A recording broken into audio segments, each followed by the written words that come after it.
Hello সুপ্রিয় শিক্ষার্থীবৃন্দ, কেমন আছো তোমরা? আশা করি তোমরা সকলে ভালো আছো। আলহামদুলিল্লাহ, আমিও ভালো আছি। পূজার বন্ধের কারণে আমাদের ক্লাস একটু বিরতি ছিল, আবার আমরা পুনরায় ক্লাস শুরু করছি।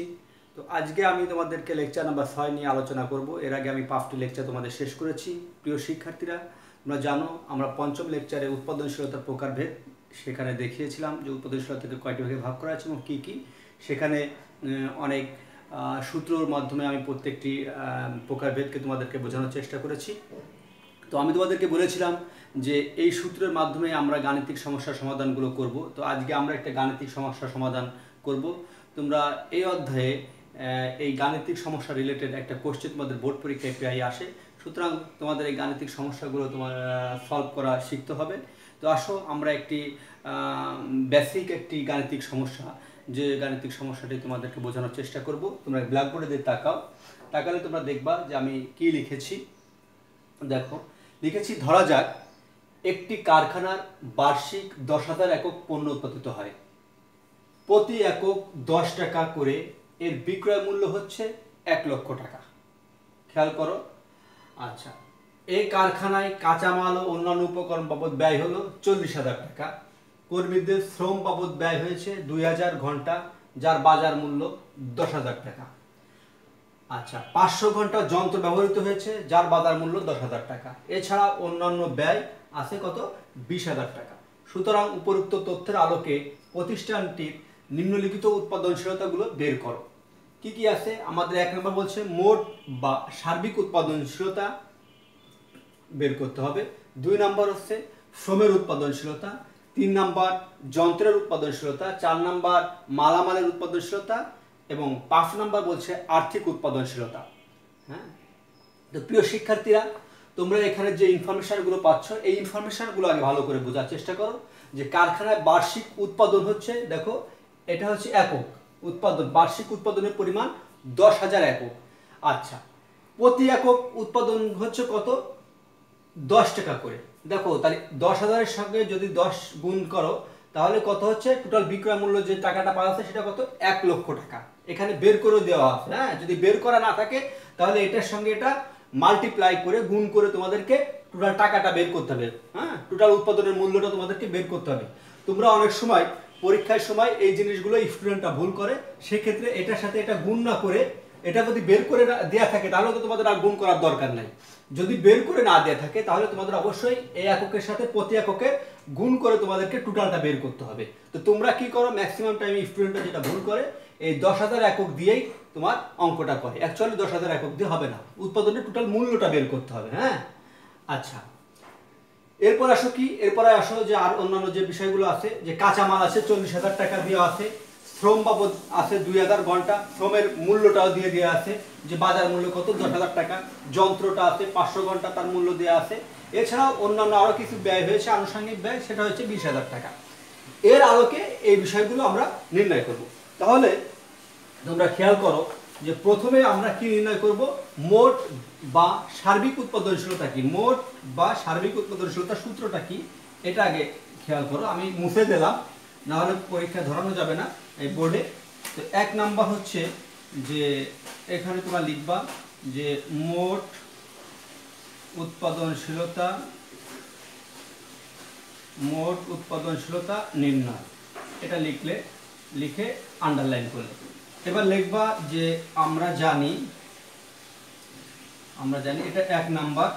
আমরা জানি কি জানি? মোট উৎপাদনশীলতা বা সার্বিক উৎপাদনশীলতা যাই বলো, মোট উৎপাদনশীলতা ইকুয়াল টু সূত্র হচ্ছে, বলো তোমরা, মোট উৎপাদনের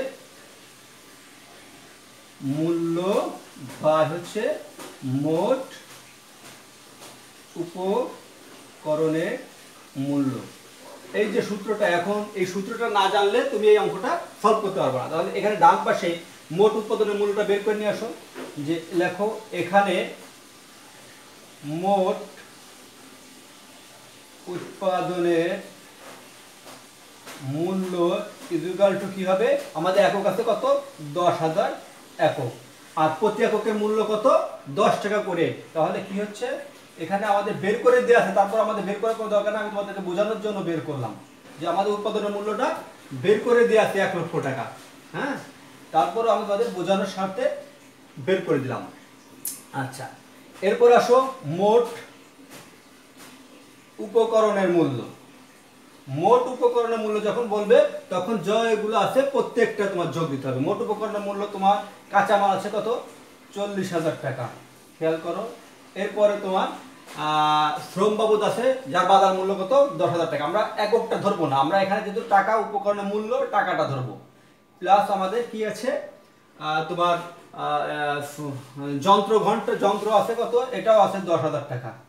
তাহলে 10,000 টাকা, আর অন্যান্য ব্যয় আছে 20,000 টাকা। তাহলে টোটাল আমাদের কত হচ্ছে দেখো, 40 আর 10 50 আর 10 60 80,000 টাকা। তাহলে আমরা এই দুটা জিনিস আমরা যখন পেয়ে গেছি তখন আমরা এখানে লিখতে পারি যে মোট উৎপাদনের মূল্য হচ্ছে 1 লক্ষ বাই হচ্ছে 80,000। হ্যাঁ, তাহলে এখানে মোট উৎপাদনশীলতার পরিমাণ কত দাঁড়াচ্ছে দেখো, মোট উৎপাদনশীলতার পরিমাণ দাঁড়াচ্ছে আমাদের 1 পয়েন্ট, ভাগ করলে তোমরা দেখবা যে 1.25। 1.25 হচ্ছে আমাদের সার্বিক বা মোট উৎপাদনশীলতা। তাহলে লিখবা যে সুতরাং সার্বিক বা মোট উৎপাদনশীলতার পরিমাণ ইকুয়াল টু 1.25। ঠিক আছে, একটা অ্যান্সার আমাদের বের হয়ে গেল। তাহলে তুমি কি দেখলে, খুব ইজি ব্যাপার, যে সূত্রটা যদি তোমার জানা থাকে তাহলে ইনফরমেশনগুলো যদি থাকে তাহলে তুমি সূত্র অনুযায়ী ইনফরমেশনগুলো পাতা দিলে তোমার অঙ্কটা হয়ে যাবে। এরপরে আসো যে এরপরে আমরা 2 নাম্বারটা করব। 2 নাম্বারটা আমাদের কি ছিল দেখো, 2 নম্বরটা আমাদের কি বের করতে বলেছে, শ্রমের উৎপাদনশীলতা। হ্যাঁ, 2 নাম্বারটা আমাদের শ্রমের উৎপাদনশীলতা। আমরা এইটাও লিখতে পারি যে শ্রমের উৎপাদনশীলতা নির্ণয়। আচ্ছা, তাহলে এখানে আন্ডারলাইন দাও। তাহলে আমরা জানি, লেখো যে আমরা জানি শ্রমের উৎপাদনশীলতা ইকুয়াল টু, সূত্রটা কি আসবে, মোট উৎপাদনের একক বাই হচ্ছে তোমার মোট শ্রম ঘন্টা। মোট শ্রম ঘন্টা। খেয়াল করো, মোট উৎপাদনের একক আমাদের দেওয়া আছে কত, 10,000 একক। তাহলে 10,000 পাতায় দাও, 10,000 দিলাম। এরপর আছে মোট শ্রম ঘন্টা আমাদের কত দেওয়া আছে, খেয়াল করো 2,000 ঘন্টা। এই যে মোট শ্রম ঘন্টা আমাদের কত, 2,000 ঘন্টা, তাই তো। তাইলে এখানে আমাদের আনসার কি বেরোবে, যে এটা দিয়ে এটা ভাগ করলে তাহলে কত, 5। আনসার কি রাখবো, অর্থাৎ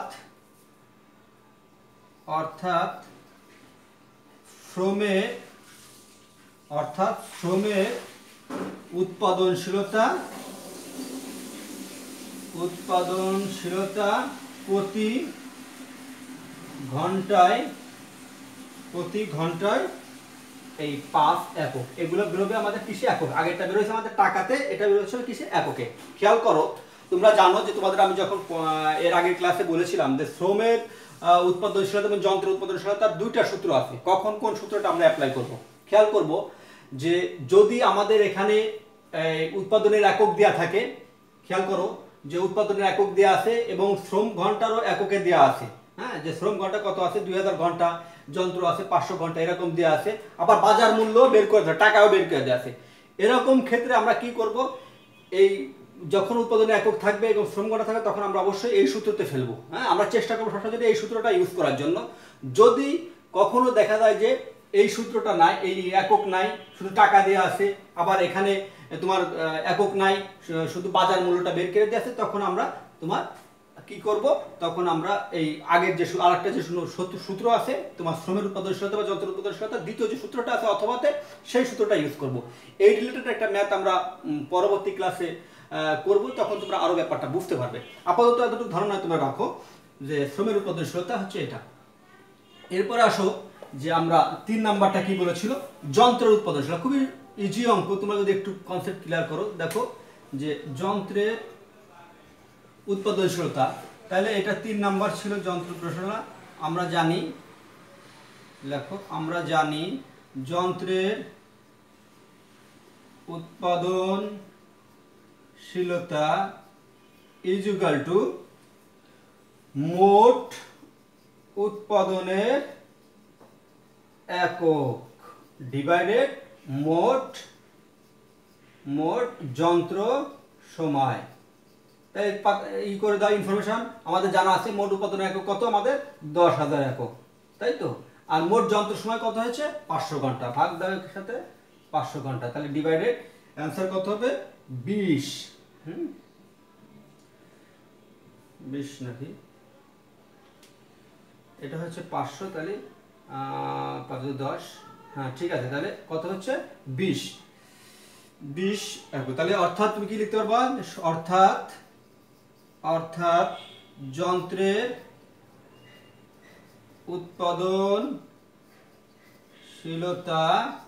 উৎপাদনশীলতা প্রতি ঘন্টায় কত একক, আমরা এটা প্রতি ঘন্টা মানে কি এক ঘন্টা, এক ঘন্টাটা বের করতে দিই সব জায়গায়, হ্যাঁ, প্রতি ঘন্টায় 20 একক।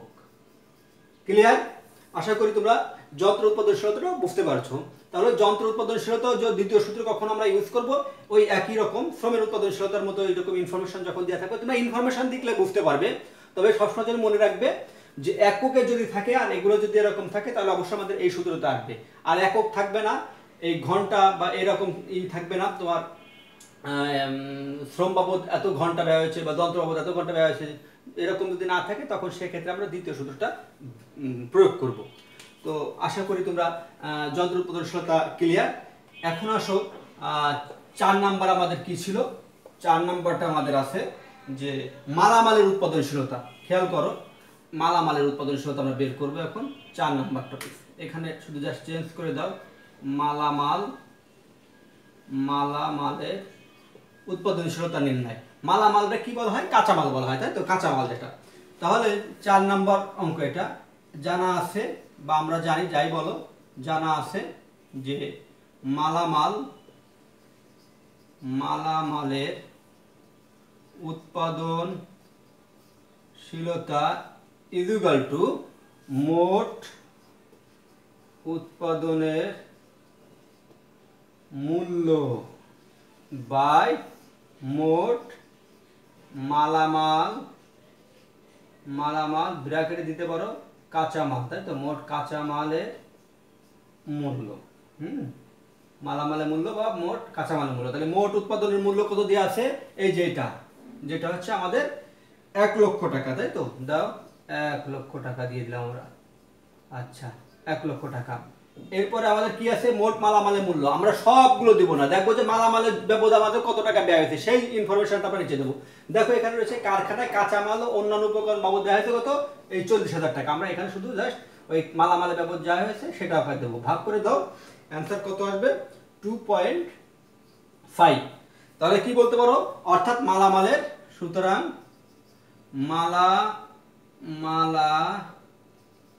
মালামালের